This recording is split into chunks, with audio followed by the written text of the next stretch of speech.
To think, Goggins talks about this.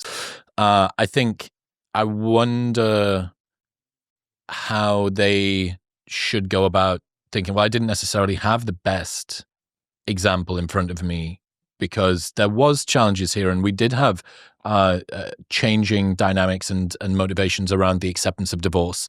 And maybe I did grow up in a non-intact home and such. But that sets expectations for what a good relationship is supposed to be now. And there's this interesting, not a burden, I suppose, but a responsibility, opportunity to be a circuit breaker. Right. And to think, Goggins talks about this, brought it up on the episode, and he said he basically sees himself as kind of like a dam, sort of a breakwater, this circuit breaker thing in between the series of mistreatments of people. Right. Like, no more.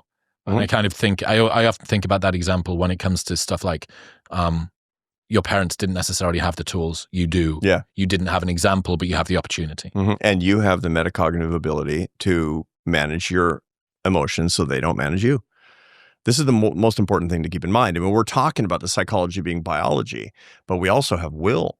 We also have a prefrontal cortex for a reason. That's the most important part of the neurobiology of all, is the C-suite of your brain, where you're actually making decisions notwithstanding your proclivities. And behavioral inhibition is more important because, I want to hit my son, and my prefrontal cortex says, no, because my father hit me and I'm not my trauma.